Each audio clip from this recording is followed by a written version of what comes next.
Broadcasting from the Dreamport. Hey, it's Rich from the One Little Spark podcast, and I love listening to my favorite duo, the Theme Park Duo. Hi, and welcome to the Theme Park Duo podcast. Grab your park map, churro, and hop in line with us as we take you on a coast-to-coast adventure through the world of theme parks, haunts, conventions, and more. Now, here's your hosts, Nikki and Gabriel. Hello, everybody, and welcome back to another episode of the Theme Park Duo podcast. I'm one of your hosts, Gabriel. And I'm your second host, Nikki. Second. Because you're second. I don't know. Twice as nice. That's true. You are twice as nice. I'm sour and bitter. You can tell I'm sour and bitter when you ride with me driving in Los Angeles. Oh, yeah. Oh, my gosh. I hate people. Oh, idiot. Oh, man. I hate people. That's you. Mixed with a few expletives. Yeah, that's pretty accurate. I left them out. I'm glad that you left them out. Then it wouldn't be fitting for this show anyway. Yeah.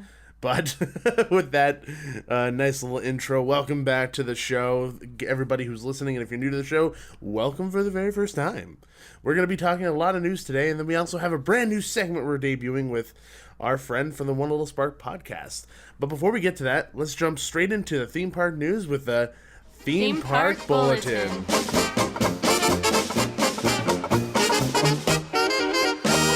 First up in the news we have going here, we have to go on a plane, fly all the way to Shanghai Disneyland to get this news. I did that. Did you know I did that? You flew there and asked in person when you could have just looked online? Yeah, because I felt like it was the best way of getting the news, but it was also really awkward because I don't speak that language. I had to to really mime with the news and I feel like they kind of got lost in translation. Oh, man. And then you ended up looking online anyway. Yeah, so I wasted about $600 on a credit card, just FYI. $600? What?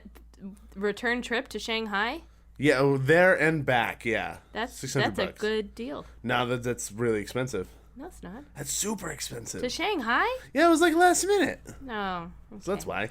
Still, don't do that again. I really don't know prices for airline flights so don't listen to me. That seems super cheap. Anyway, I went all the way to Shanghai. I lied. We have news out of Shanghai Disneyland where this fall they're going to be turning all of their FastPass systems into digital FastPass systems. So they're going to be upgrading everything, and you're going to have to download the official app on your smartphone in order to access all the FastPasses and doing it in that way.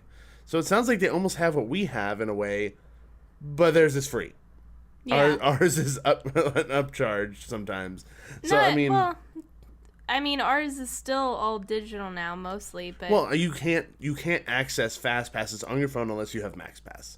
True. So you actually still have to go to the to the actual and boxes and scan your ticket yeah. or your annual pass in order to get our fast passes here still. Oh, so. got it. So that's the only difference, and then as opposed to Walt Disney World where you have your Magic Band and you could do it on your phone for free if you're staying on property. Well, yeah. Free, air quotes, but still. I feel like, I don't know, does everyone in Shanghai have, a smartphone? Because, I feel like it might alienate some people, because I know here, in Walt Disney World, you can use the Magic Band even if you don't have a smartphone, and over here, you can get a FastPass without having a smartphone.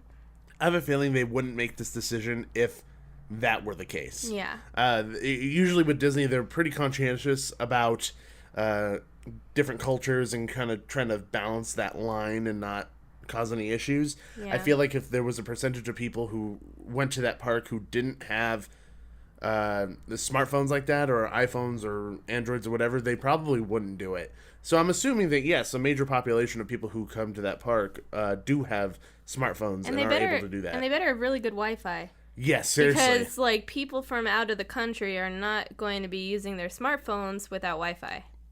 That's an issue. Yeah. So, cross your fingers and hope for the best.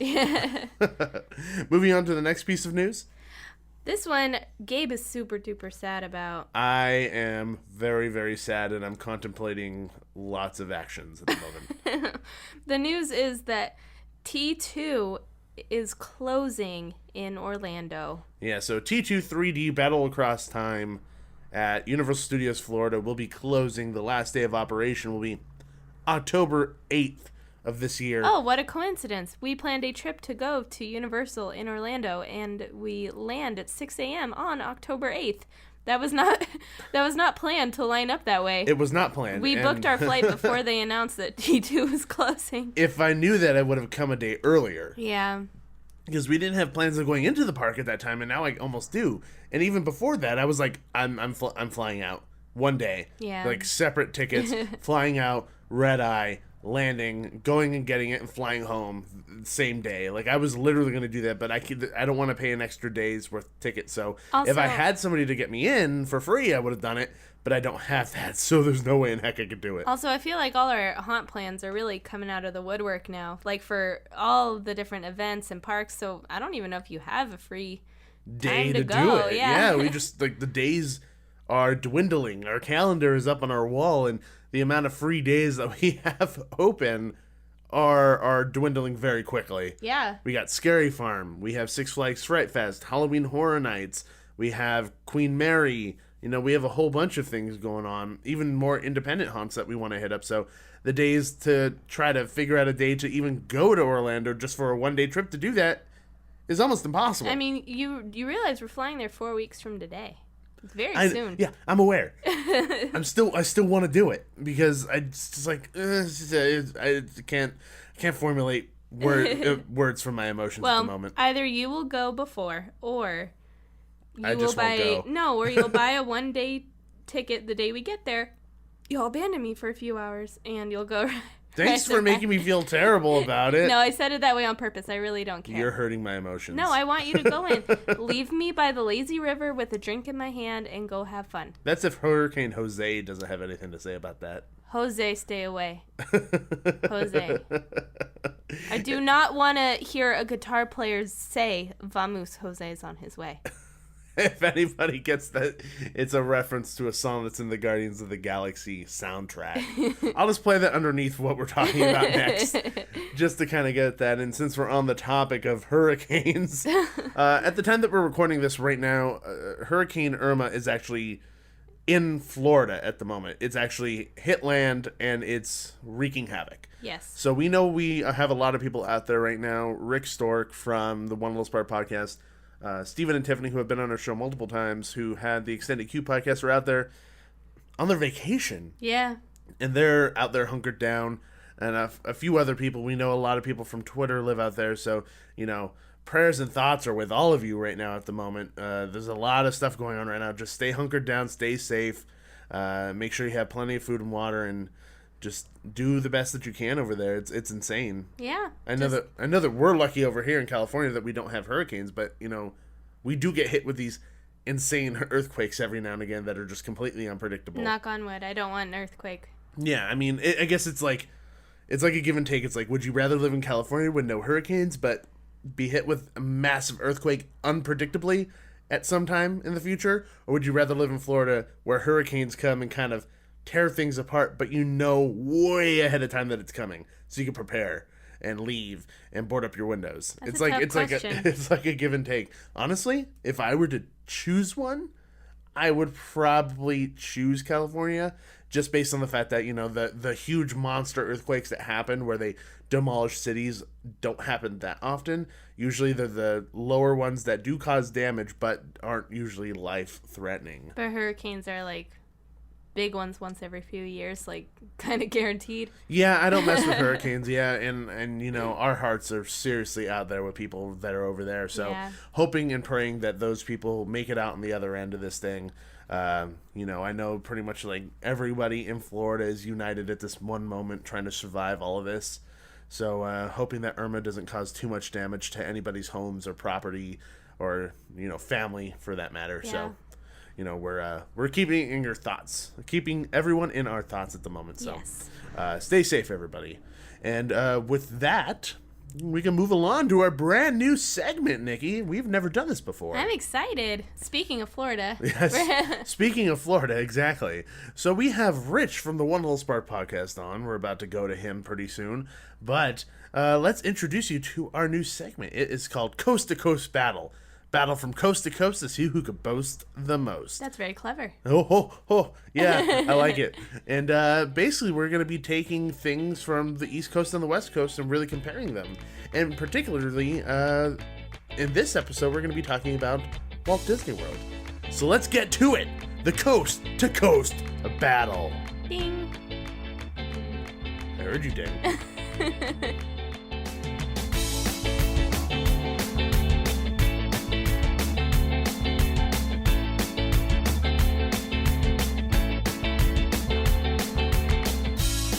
And welcome to this brand new segment, Coast to Coast Battle. We haven't done this before, Nikki. This is brand new. Not brand new. So this should be really fun.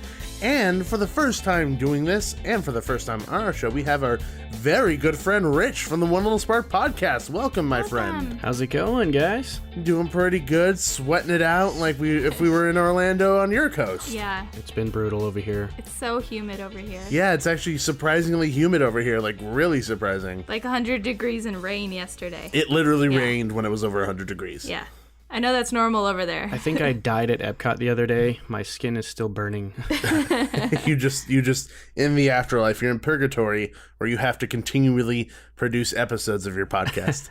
Yeah. But we're here to do the coast to coast battle to see which coast can boast the most, and we're going to be doing a little bit of like a series here because we think it's going to be too long of an episode to do like a Disneyland Resort versus Walt Disney World Resort. Also, just in the all-encompassing, I think that's a little bit of an unfair battle to a certain extent.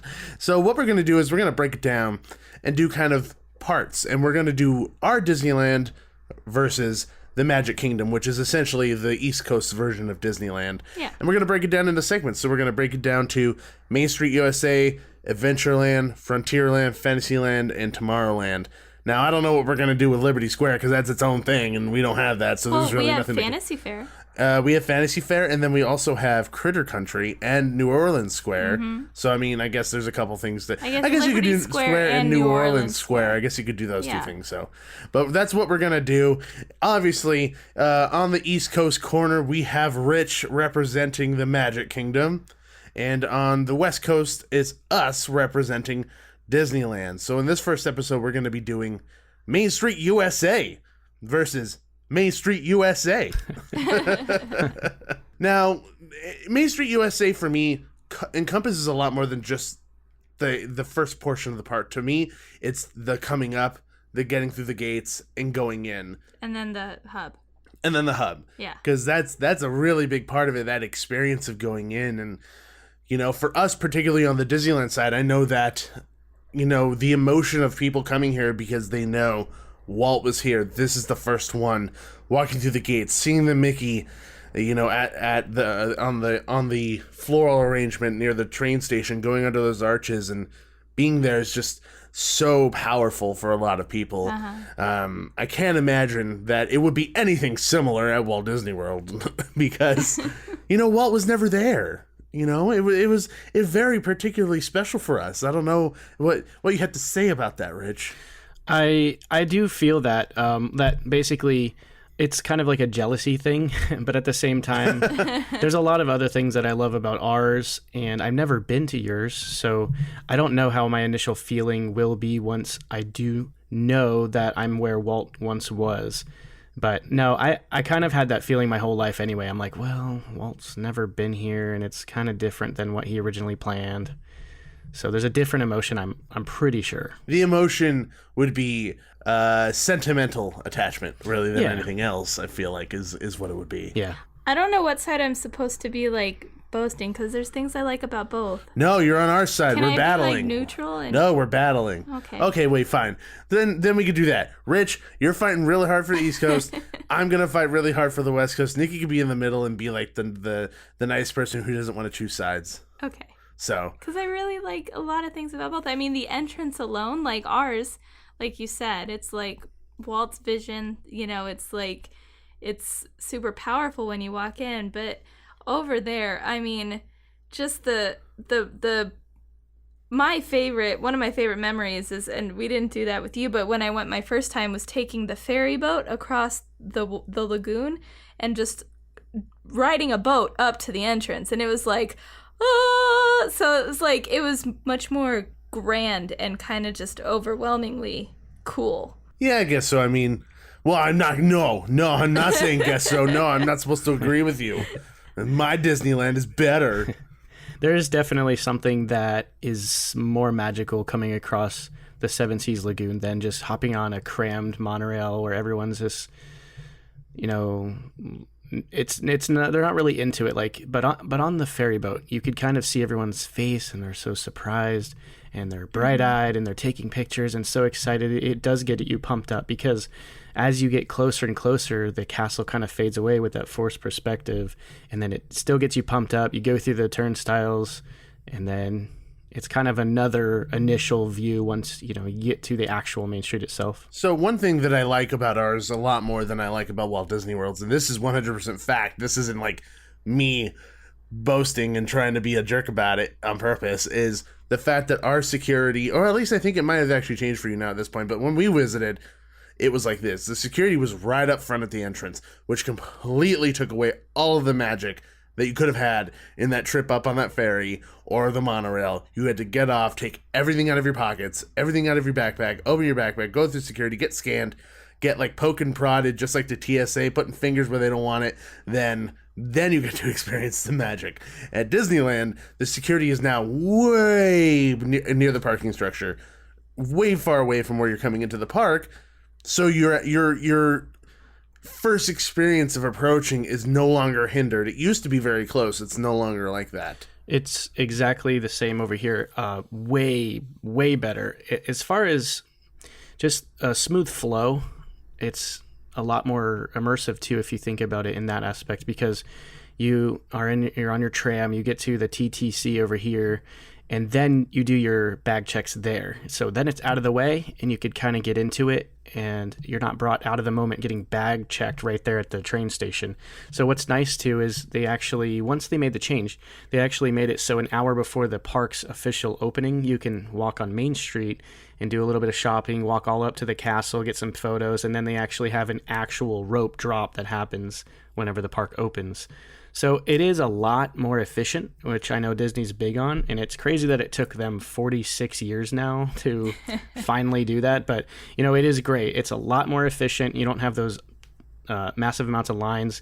And even though we did lose the train station show and got the stage show at the castle, it's still just a lot better now. It's a better flow. It's real nice. Moving forward, actually getting into the park here, for me, what I love about Main Street USA at Disneyland is that we actually really have an attraction that's there that Walt's hands had really touched and really molded, and that's Great Moments with Mr. Lincoln, which is an incredible attraction, kind of almost in tune to what the Hall of Presidents is, just on a smaller scale. Less is more, just to be honest. Let's be honest. I heard it's a great attraction. It's one of my favorite things. It's in the top 5 favorite things at Disneyland. Also, at the entrance to Great Moments with Mr. Lincoln, there's the bench that Walt sat on when he thought up Disneyland at Griffith Park. Ooh, so what? We have that. What? Oh, and then on the other side, there's Walt's apartment, where the candle still flickers in the window in memory of Walt Disney. Yeah. We have What you got about that, yo? What you got about that? You got Talking Mickey. not on Main Street, but we have Carousel of Progress that he's worked on. But that was pretty much it as far as physically worked on. That's a different argument. We'll save that for a later one. We'll save that.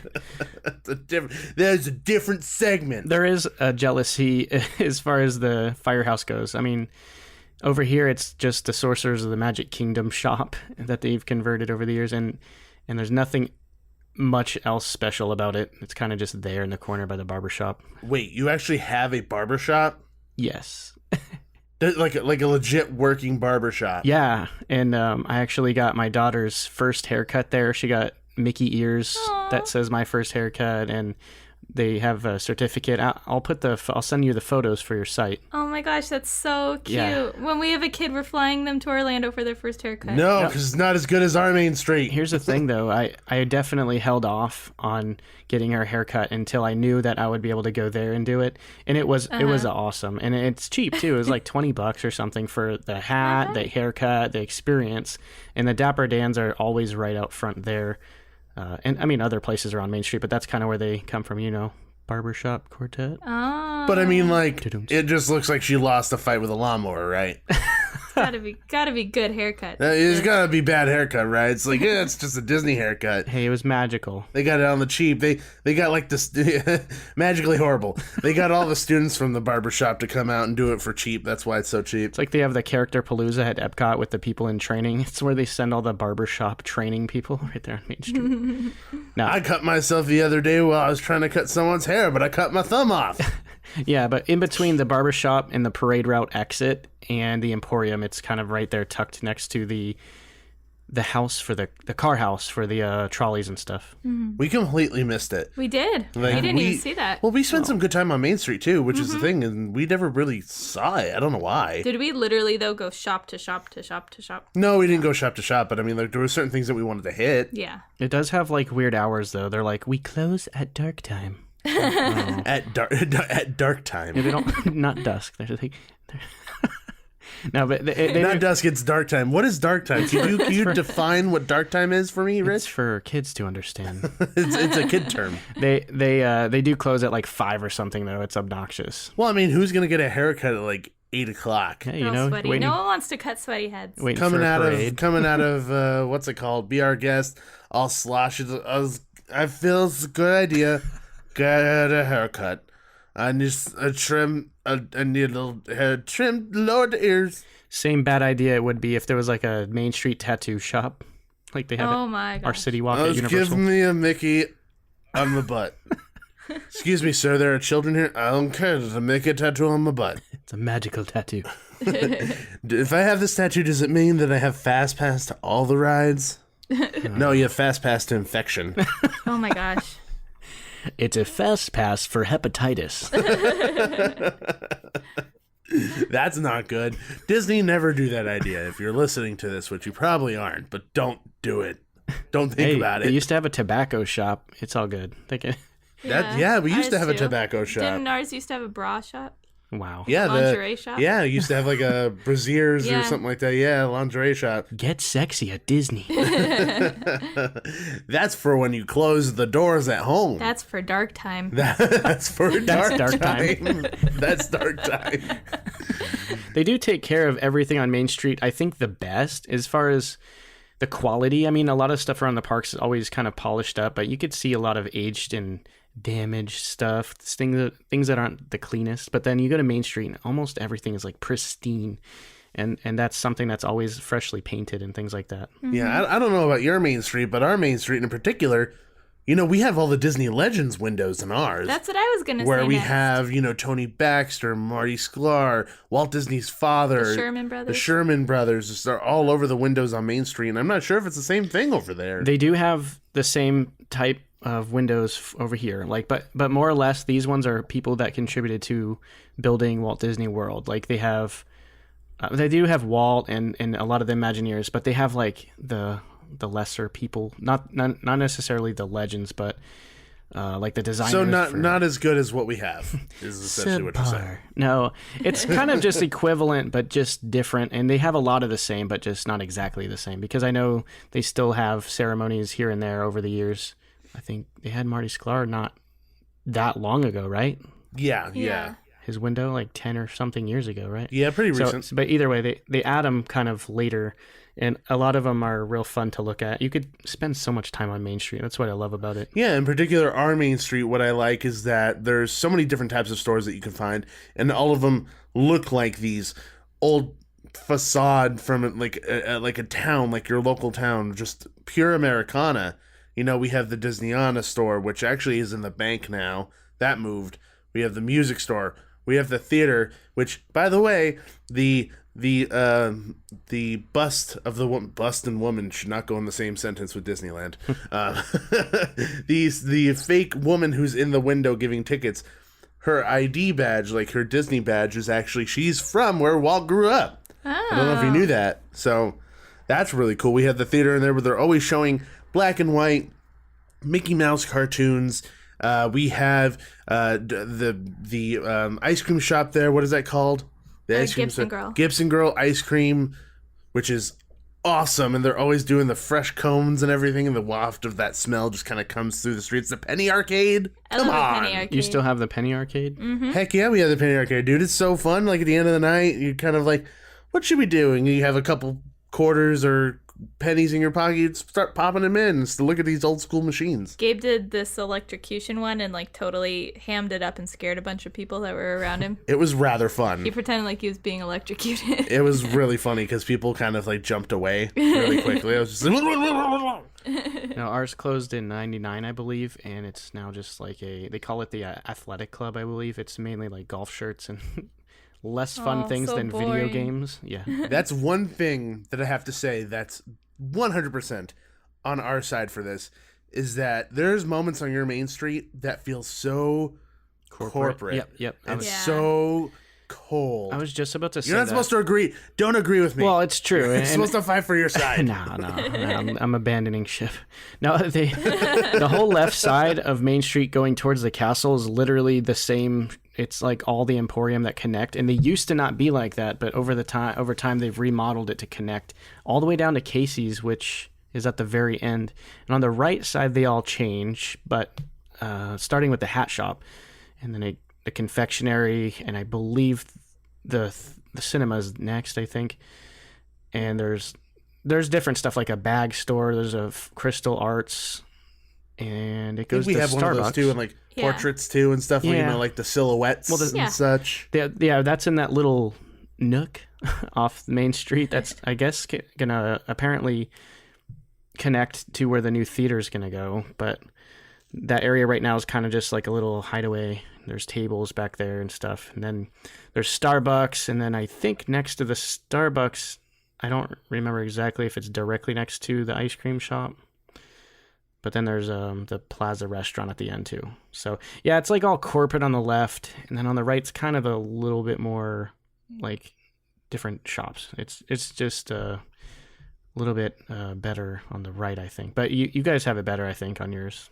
So I'll agree with your Main Street Quality of stores. store. I win! Yeah. I win! You just won part of it, and you don't even know if you won yet. That's true. I don't know. Don't harsh my buzz, Nikki. Does Florida have we have a restaurant like right there in the middle? Yes, we do have a restaurant right there in the middle. I've never eaten at it, but people love it. I've eaten at it once, and it's quite good, What's it actually. called? I don't remember what it's called off the top of my head. I'm not going to lie. I'm not going to lie to you and say that I know. I We don't. never eat there, but people love it. That's true. We have Tony's Town Square restaurant, which not the biggest fan of it, but it's okay, I guess, for people who like TV dinner quality food. No. And then if you keep going down the way, you guys have Casey's Corner, but we actually have a hot dog place there as well. It's kind of like a Coca-Cola corner. It's like all Coca-Cola like stained window glass and stuff, which is kind of cool. Yeah. And sometimes they have a piano player out there, and then a lot of characters kind of gather around there too, kind of dance around with the kids while they play piano and take requests. Yeah, I like when the piano guy's out there. We have the same guy almost every time you go. His name is Jim. He's a legacy cast member, and I think he's been working there for like 38 years or something. It's been a long time, and he got a call one day. They're like, he worked at Disneyland, and they're like, hey, do you want to go and work at Magic Kingdom? And he's like, sure. So he's been there forever, but I'll try to actually interview him if I can at one point. But he's always, I have so many photos there with him playing, and it is a lot of fun, like you're saying. And I've seen videos at Disneyland, and it's like one of those things that you have to stop and appreciate rather than just, we got our Pirates Fast Pass and our Space Mountain. You just head over there and appreciate the little things like that, the little entertainment. Yeah. Just Pretty like the much. Dapper Dans. Yeah. Like they play outside the firehouse over here, and we stop and watch Or even them. the Firehouse 5, I guess Yeah. is what it is. Like the Oh, whole yeah, the band that band. sits out there and Yeah. starts playing. And then we completely forgot is that the frickin' train station's there, and the train station is amazing. Well, I was gonna mention because it's technically that's the main train station, so I can count for our side something that stops at the train station periodically, which is the Lily Bell Oh, Walt's personal portion of the train. that he made for his wife. Owned. That's all you got to say about that. Well, I can't defend that. Do you guys all also have the streetmosphere, like the mayor, and there's some other characters that come out? No. No, we don't have any of that. Really? No, what is that? There's a little bit of that over at California Adventure, Yeah, we do have that. We have like some townsfolk, a policeman, and a couple things but like not that. at Disneyland. I mean, they have the mayor, and I forget their names. They actually have a backstory and everything, like fully in depth. There's other people as well, like I forget the name, and everyone's gonna hate me for this for forgetting it. But it's basically a lady that has like a pro-women. Suffragette. Yeah, they have her usually. How did you know that? Mary Poppins. Yeah. Sorry. Gabe. Oh, wife's a yeah. suffragette. I forgot about that. Exactly. And, Mrs. Banks. and they all have like backstories that kind of connect, but that's always fun to watch and they interact with them. And they also have character meet and greets here there in the morning. Yeah, so do we. So it's kind of a little bit more immersive than it would be throughout the rest of the day. Well, and then we have the band that comes down. Yeah, we do have the throughout band, day and then also they do the flag The flag. retreat, yeah, whatever flag. it's called. Yeah, so they do that every single day, which is awesome. We also have the Disneyland band that mainly plays on Main Street in front of the castle every day. Yeah. And they like march. They start from the flag with Mickey and go all the way to the castle. And they play every like 50 yards or so, and they'll do like a medley. And recently they actually just changed up a lot of the people who were in the band. It was kind of sad. They got rid of a lot of the people who've been playing in it for a long time. Kind of replaced with younger people too. Some people did stay. But they started, instead of playing like just music, they started playing Disney songs and songs from the rides and things like that. And I just am so enamored with it because every now and again you'll just start hearing Indiana Jones or Star Wars from nowhere. But they're also much more active while They're like playing. doing like dances and Weaving in and organized out of each weaving other, and yeah. crap. And I'm like, you're going to run it to each other. It's crazy. They have the same thing over here, but it's more or less in the earlier part of the day as well. They start out there and they go to the hub, and then I think they continue on over to the kids area in New Fantasyland. But Ours goes over to Small World. yeah, Ours goes over to Small World? Yeah, I don't remember that. They do. Do they? Mm-hmm. Oh, well, Yeah. whoops. Oh, yeah, because we saw them over there Yeah. one time. Yeah. That still But I think of Main Street, counts a so little. whatever. It counts a little. Stop trying to harsh my buzz. I just don't want to get nasty emails. Oh, excuse me. They go all the way to Small World. Excuse me, sir, you're getting it wrong. Whatever. Moving forward, other than that Main Street section, our hub isn't nearly as big as Walt Disney World, but I like to think that it's warm and cozy. we have Jolly Holiday. We They do have Jolly Crystal Holiday, Palace. and we also have Plaza Inn with their delicious fried chicken, Yes. and then we also have the corn dog cart, Yes. which is awesome. Great corn I dog. don't think they even have Delicious corn dogs corn at Magic dogs. Kingdom. I don't remember there being any anywhere. You guys don't have like a dedicated corn dog cart? No, but there might be one over by Seven Dwarfs Mine Train on the back half by the kids area, the Storybook Circus. I think there's some there if I remember right, but no, not on Main Street. Not that I've seen. Yeah, we have a very dedicated small, like it looks like an old timey cart that serves corn dogs out of it, and all pass holders who love corn dogs go to this thing. When I went recently with my friends who hadn't gone in a while, he's like, I'm gonna get a corn dog, I'm so pumped. And when he went, there was construction walls where the corn dog cart was, and he's literally standing there going, what? Where's the corn dogs? Where's the corn dog cart, dude? Like, where'd it go? And he almost had like a panic attack, started sweating, started like going into shakes. I think he was trying to get his hot dog fixed. Yeah, but Did you not get the corn dog? No, because it was gone. if it's a cart, why didn't they just kind of roll it around the wall and then? See, these are questions that can't be asked. That's Just what I like, was why thinking. do humans breathe oxygen, and why can't we go into space without suits? You can't answer those things. Evolution. Yes, you can. Evolution is the reason why it couldn't be moved, because clearly wheels are not invented. Clearly. Evolution isn't why wheels were invented. Oh my Is it? gosh. Yes, it is. This conversation's stressing me out. Fire. Oh my god. Fire. I'm just gonna hit you over the head with a club. Fire.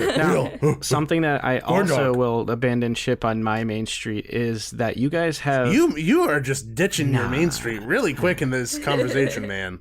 I have no affiliation. So, no, you still have Mickey's house over there, which he's cool over here. They have the talking Mickey like you just got at DCA, but the thing about We don't have a Mickey's house on ours. No. Wait, don't you have his house? No. No, we don't. We have Toontown, where Toontown, the but- whole cartoon cast lives. But doesn't Mickey have a house in Toontown? Yeah, in Toontown. Well, that's what I Not meant. Main Street. That's what I meant. Like at Disneyland, you have his house. Oh. Meanwhile, We're he's talking about Main Street, bro. Yeah, but it we have him directly here at Main correlates Street. I with guess so. With where he is on Main Street. Over True, there. I guess so. Okay, fine. So he's doing like magic tricks over here. But oddly enough, you have like Tinkerbell in there too. So you're going in a theater to see Tinkerbell and Mickey doing magic tricks, which that kind of makes sense. But I don't know. It's kind of like they're like, oh crap, where are we going? Okay, let's just put him in the theater. It's a little odd. I was really bummed because when we went, there was no talking Mickey. That's your fault. Just kidding. Why is that my fault? I didn't do nothing. Was it- I showed up, pumped for a talking Mickey, showed up, Mickey silent, like he lost his tongue. Well, here's a trick, a tip, I guess, for next time you come. Just go through the exit, go back to the entrance, and say, "Hey, we had one that didn't work. Can we go back through?" And that's what they do. There's like 5 rooms with Mickey's breaking the magic, but there's like Oh. yeah. So I did not know there was 5 rooms. yeah, well, something like that. There's like 4 or 5. I mean, Multiple. multiple. Oh, so we got the crap one. Yeah, you got like one that sucked. So what What happened? the heck? We had like first visitor pins on and everything. Somebody was like, I'm going to ruin their vacation. They'll never know he actually spoke. They've never been here. Damn you, whoever you are. Last time I went, I was actually behind a girl who was friends with Mickey over there at your park, and she's like, "No, this is BS." She came here just to see the talking Mickey because she's Mickey over there. So she went through and she asked for us. She's like, "Hey, can we go back through? It wasn't working, and I wanted to see the talking Mickey." And they're just like, "Yeah, just go ahead." And so we skipped through the fast pass line and went right back into another room that actually had it working. Wow. Well, that's a good tip to know for next time because that Yeah. was some crap. No, they just upgraded a lot of the phrases and things like that. So it's really fun to watch little kids when Mickey's like, "What's your favorite ride?" And the kids are like, "Pirates." And instantly Mickey's like, "I love pirates, arg," and all that, interaction. It's a lot of fun. I did recently see a video where this family had Mickey help reveal to them that they were being adopted. Yeah. And that made me tear up so fast. It was so cute. Yeah. It was so wonderful to see that happen. And that's Disney magic right there. Yeah. That's Disney magic.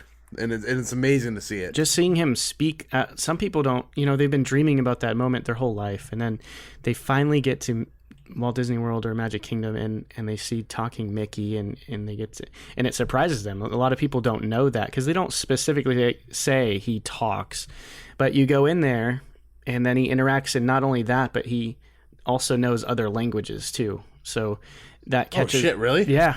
No. Whoops. No. Yeah. He knows multiple languages. It's kind of a weird interaction because the family's standing there waiting at like a waiting point, and the host, the character attendant, walks up and they're like, "So, where are you guys from?" And if they're like, "Oh, we're from Argentina or something," Mickey will just start speaking different languages or whatever. And it's not too many, but it is like Spanish, and Probably Chinese, Japanese. yeah, like the bigger foreign languages over there. But yeah, no, and watching that's crazy too. It's so seamless. You'll go from an English speaking family to a completely different language, and it's really fun to see them react to that because they're not expecting that, coming to the United States, and then all of a sudden he's speaking their language. That is pretty cool. And if we're riding the train of like admitting things on both sides, we didn't mention how I completely cried when I first walked into the Magic Kingdom in Orlando, which we've mentioned on the show before. You were so and we've excited, mentioned you on your cried. show. And like you had said, Rich, it's the people have been waiting their entire lives, which was what situation I was in. I've been waiting my entire life to visit the Magic Kingdom and go to Walt Disney World. walked in and just broke down. I still got to see Like that as video. I was walking down. No, that video is locked up tight in a hard drive. Nah. I got to see it. The video is it's from a GoPro that's I'm holding. So you'll never see my face. You'll just hear Nikki weeping? saying, it's okay. My very low, muffled weeping. Which is really depressing. That's adorable. No, but you know what, though? Like, we're talking about making the magic, and there's still those moments that I turn that corner, and you see the castle, and you kind of, like, take it all in. You see the person holding the balloons. You see people taking photos, and other people, they're so excited. They've been waiting their whole life for that moment. And I still love it every single time I go to the park. It's pretty magical. I mean, the same thing for us. You see a lot of people turn the corner, people who've been wanting to go to Disneyland their entire lives, people who save up all the money that they can to go with their family, and just to see the gleam in their eye of being there for the first time and experiencing the music, the smells, the sights, the sounds, everything is really powerful. I do feel like you probably see that a little bit more in Walt Disney World, though. Shush, Nikki. Just saying. A lot of more first-time visitors, I think. That's true. Yeah. They're all jaded pass holders like us at Disneyland. Yep, pretty much. That castle's small and stupid. It's a cute No, it's not small and stupid. I love our castle. It works perfect for the size of everything else. If we had a bigger castle, then the Matterhorn would look weird, Main Street would look weird, everything would look weird if our castle was huge. Yeah. And I like ours because Walt built it, so... And you can walk through it. Yeah, exactly. You have the walk-through attraction, which is technically Fantasyland, but you get to go through and see, Sleeping Beauty? Uh-huh. So that's kind of cool. Yeah, ours is like, do you have reservations for your $300 lunch? And that's pretty much it. Or you can win a once-in-a-lifetime stay in the suite, which is impossible. Yeah. Impossible? What do you mean impossible? It's impossible unless you're like a celebrity, or they did the Year of a Million Dreams thing, and they kind of randomly chose people then, but no, you can't just stay there. Yeah. It would be amazing. So your hub is much bigger. I do like the open air feeling of the hub over there. Yeah. Ours is rather small because it was the first time that they really did everything, and over there they just really expanded on everything else. Uh-huh. So their hub is almost like a wheel and then the hub, and Yeah. ours is just the hub and the spokes coming out from that, kind of going off in each land. They don't have like the outer ring like we have over there much, right? No, No. there's nothing. It's just the hub and then going off in the different directions. And then you have to always return to the hub to go to a different land. No. No, not necessarily. The only places that you would have I can't talk. The only spot that you would have to turn around and come back is Critter Country, where Splash Mountain and Winnie the Pooh are back in the corner, because that's where the exit of Splash Mountain is. That's the only spot you would actually have to come back out of. But that's probably going to change pretty soon when Galaxy's Edge opens, because there's going to be an entrance to Galaxy's Edge on the left-hand side over by where Country Bear is. Yeah. Not Country Bear, sorry. Not Hungry Bear. Hungry Bear, where Hungry Bear is. You get to go around in that area. So, but every other part of the park, it goes to a different portion. So if you go into Tomorrowland, you hook a left around the little stores and the food area, you'll hit the submarine voyage, go down and go around the Matterhorn, you'll end up in Fantasyland. Then you could turn right, go down to Small World. Oh, and also Toontown. You would have to come back out of Toontown. Yeah. There's no way of getting over there. Then go around Matterhorn through Fantasyland, which connects to Frontierland. Frontierland then goes all the way into New Orleans Square. So everything kind of connects in that way. It's just not one gigantic circle. And you can walk all the way and not want to chop your feet off because it's not that far apart. That is one thing that I loved, is that I didn't feel like I had to make a life decision when wanting to go from Space Mountain to Pirates of the Caribbean. But that's not Main Street. But Yeah. You're like, honey, we have to call our travel agent. We want to go over to Frontierland from Tomorrowland. Yeah, pretty much. It was like stressful over there trying to decide if you wanted to venture somewhere. But over here it's like, oh, you want to go on Splash Mountain and we're all the way over at the Matterhorn? No big deal. Like, I was like, I'm so happy I could go on Star Tours and Space Mountain in the same park in one day. Yeah. Without having to go anywhere. They're literally 100 yards apart. We're veering way out of yes, Main we are Street. out of Main Street there. I mean, other than what we were talking about, there really isn't too much to our Main Streets. They are very, very similar. We both have all the different forms of transportation, which I love. Yeah, you got the double-decker buses, you have the smaller ones, you have the horse-drawn carriages on the tracks, things like that, which is really, really fun. There's just minor details. Wait, do you have those over there? Yes, they do, but it's more or Yeah. less, again, in the morning. That's like so my favorite time is the morning and way late at night, like after the bulk of the crowd has gone after the fireworks and everything. I love Main Street at that time of day. Now, with the windows that are themed, do you guys have those? It's kind of like an extra kind of thing where there's sounds or music coming out of some of the rooms. Yes. Some of them, yeah, in kind of like the little The alcoves. alcoves. Yeah, like we So have the in- dentist in- and the piano Yeah, we teacher. have a dentist as well and a piano Okay, teacher. so it's We have both of those things. They're just on either end. Yeah. So when you're going down Main Street, those sections, those alcoves are like almost dead center in the middle of Main Street. And on one side is the dentist, and then the other side is the what's it called? The piano teacher. And there's also an ice cream parlor Yeah. sign over there as well. So I'm not sure if there's sounds that come out of that, but I do know that those exist. And she's Yeah. pretty abusive. Have you ever listened to the piano teacher? She's probably hitting the back of their hands with rulers. You should add the audio in. She's like beating the student, and also the dentist is like drilling the crap out of the guy's mouth. Let's pick up where we left off last week. Be careful. Remember what we've learned. Not the ruler. Anything but the ruler.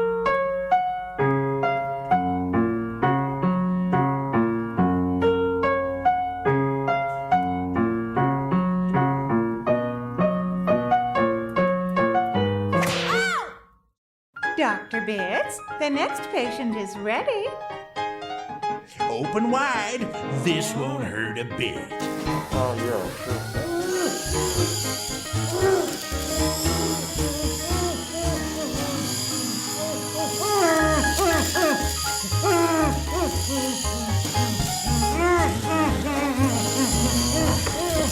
Okay. Now. These are the most modern methods. Strap his feet down. Yeah, it just really comes down to, honestly, when you're looking at these two things and holding them up and comparing them to each other, for me, the biggest thing that stands out, the sore thumb for Magic Kingdom is the fact that we had Walt. And Walt's touches and personal things are on ours.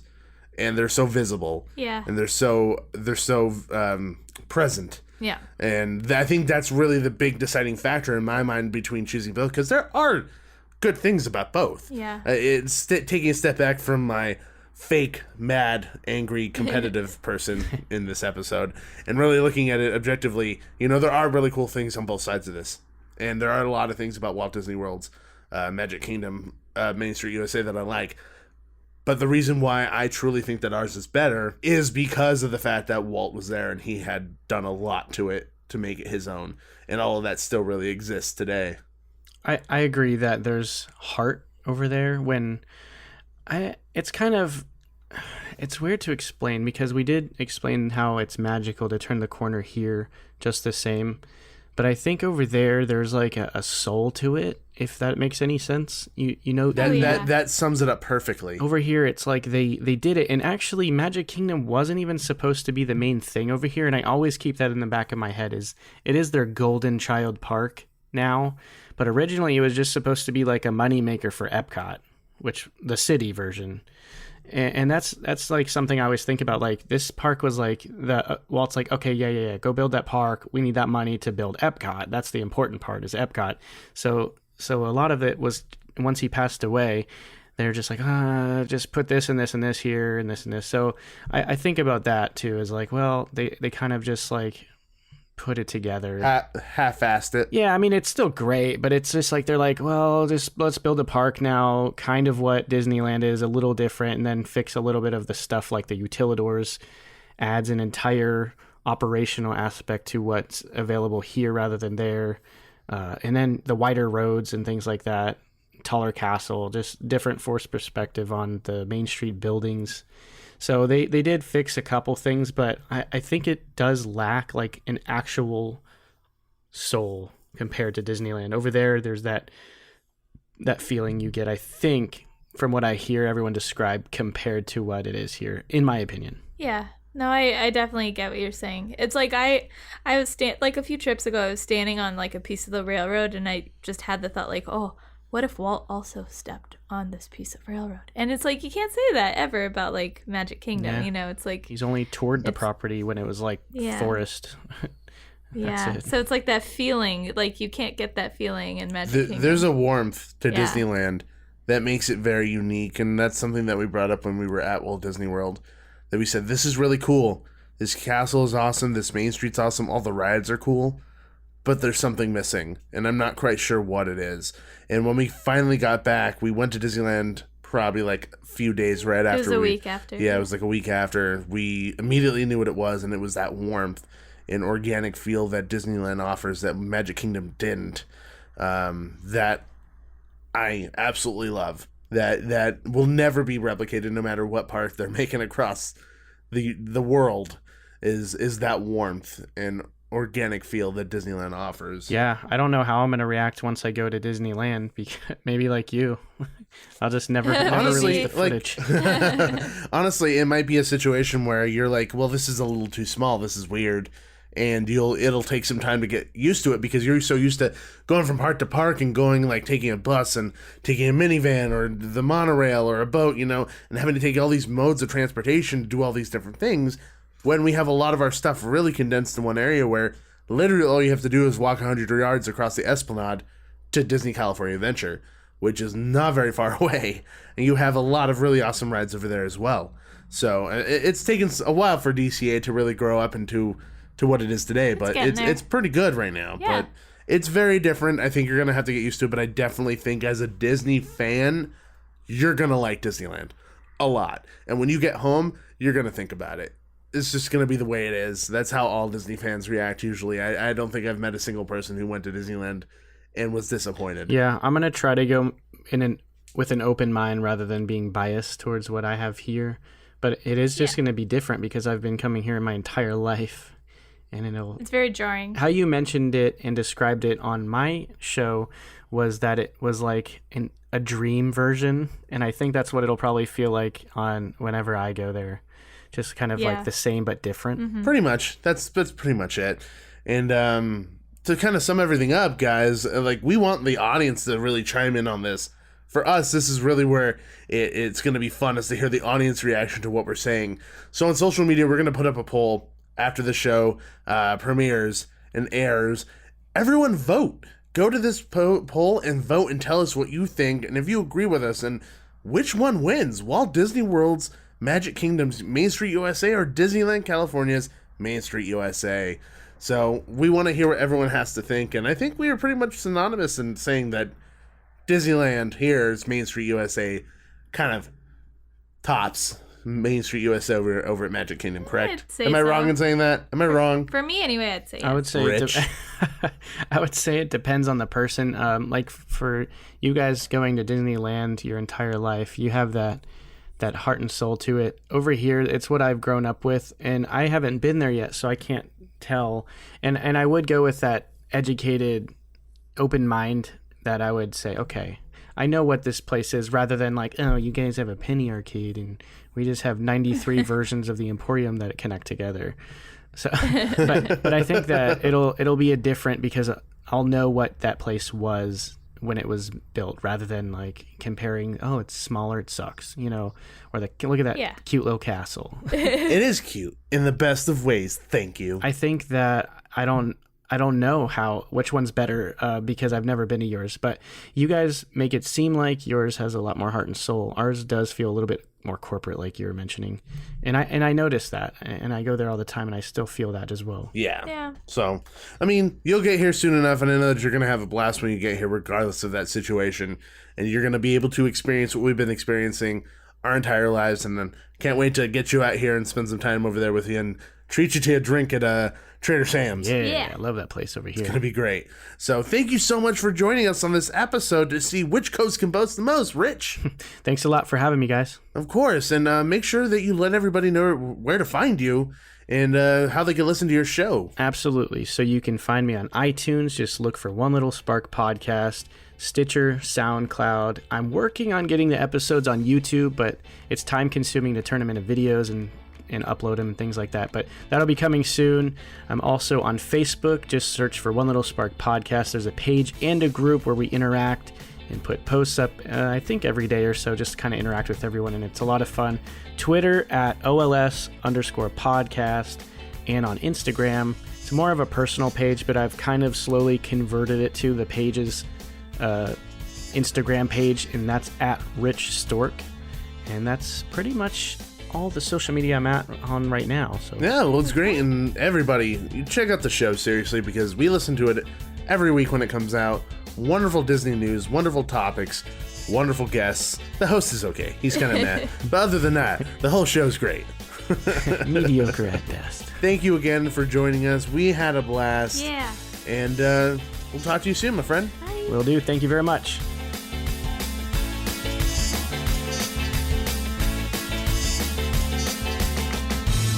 That was too intense. It was great. It wasn't that intense. Oh, well, it was intense for me. I was sweating the entire time. Well, yeah, I was sweating too, but not out of intensity. No, I was sweating from intensity. I'm pretty sure it's not that. Oh, no, it's really hot. Pretty sure the sweat's from the heat, not the intensity. You are correct in that. Yeah, and I don't know, I kind of flip-flopped. I didn't really pick a side there. You flip-flopper. Yeah. How dare you? Oops. I like both parks. Well, it's different in the sense that, we're not here to really bag on people, as much as I did joke and poke and prod as much as I did. Yeah. The point isn't that, it's to just compare and contrast, which is really interesting because I know, it's interesting. I had a conversation with somebody earlier today on Twitter where everyone's like, oh, people who live in Florida are like, oh my God, Disneyland has everything. Why don't we have everything? And then people like us who live here in California are like, well, Disney World has everything. Why don't we have everything? So it's a compare and contrast. Greener. Yeah, grass is greener, definitely. So it was just an interesting way of kind of comparing each other's main streets in this manner. And then later in the future, we're going to be moving on to Fantasyland, Tomorrowland, Adventureland, Frontierland, and comparing all of those two, which should be a blast. Yeah. So, and then the unique sides to each park. We don't have a Liberty Square, but we have New Orleans Square. Stuff like that too, which is really cool. Mm-hmm. So there's a lot of facts and interesting stories that are behind all of that. But thank you so much, everybody, for listening in on today's episode. I know that it was a doozy of an episode. And feel free to chime in on social media or send us an email and give us your opinion on which Main Street is the best. Yeah, so we're going to be putting up a poll on Twitter and Facebook. Seriously, vote. And we want to see where the listeners land on this side of this conversation. So it would be interesting to see what listeners choose. Yeah, maybe we swayed someone's opinion. Who knows? You never know. Might cause some internal battles with people who live on either coast and then like the other coast better. I hope you're questioning your life decisions. Uh-oh. That's a little intense for a Disney conversation. A little bit. But thank you again for listening. We really appreciate it. And if you guys want to leave us a 5-star written review on iTunes, it always really helps us out. We've had 21 people leave us written reviews, and that's pretty incredible. Awesome. So we would love you guys to go there and give us a 5-star review if you're enjoying the show, because it helps other people find us easier and enjoy the show like you are right now.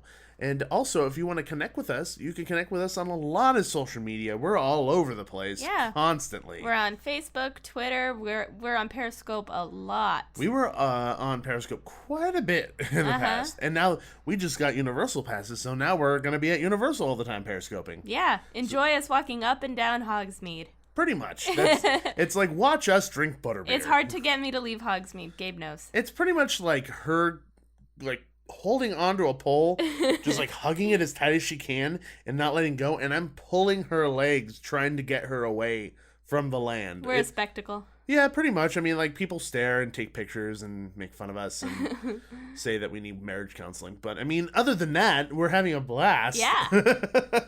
You can watch all of that on Periscope. Now, do I really have to grab a pole and scream the next time we're on Periscope? Yes. Oh. Now people are going to expect it. Now, if you don't do that, it's going to be a disappointment. Well, tune in and see if it happens. Pretty much. Yeah. But yeah, like Nikki said, we're all over social media: Twitter, Facebook, Instagram, Periscope, and you could search us Theme Park Duo on all of those. And then if you want to reach us by email, if you have questions, comments, concerns, if there's something you like about the show, there's something that you think could be better about the show, you can easily email us at themeparkduo@gmail.com. Perfect. And Nikki, where can people find you? You can find me on Twitter at NikkiM_313. You were close there. Yes, I You're almost very faltered. close. It's a part of the show that I think people like to look forward to, whether or not Nikki F's up her Twitter handle name. It's like a betting thing. It's like I feel like people on the other end of this episode are going to be like switching money hands and stuff, kind of like Raiders of the Lost Ark where they have the drinking contest and you just see all hands like switching money and stuff. It's like that, but before Nikki says her handle on her Twitter account. I'm getting better. I'm getting better at Twitter. I post things, I respond sometimes. Not all the time. Sometimes. You don't know how to respond is the thing. Oh my gosh, I got so frustrated because I couldn't figure out how to see a string of tweets. Like, someone tweeted us, you responded, then she responded, and all I could see was the notifications that said this person responded or Theme Park Duo responded, but I couldn't see the actual tweet, and I could not figure out how to see it.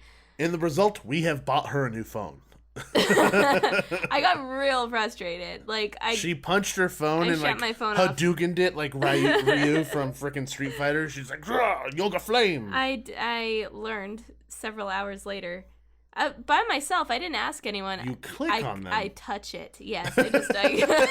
The simplicity of it is amazing, isn't it? It's amazing. Oh man, it took me several hours to figure that out, but now I know, and I saw, and I responded, very, very late. But well, at least you responded. I did. Yeah. That's all that matters. Mm-hmm. And also remember, everybody, don't forget to subscribe to the One Little Spark podcast on iTunes. Seriously, Rich's show is the quintessential Disney podcast that everybody needs to listen to. You put so much heart and soul into it that you just cannot miss out on it. So make sure to go over there and listen. And if you don't want to frustrate Nikki, you can contact me at Lakers793 on Twitter. But above all that, people, always remember, there's always a great, big, beautiful tomorrow. See ya! Thanks for riding with the Theme Park Duo. Make sure to gather all your belongings before the end of the podcast. Bye-bye.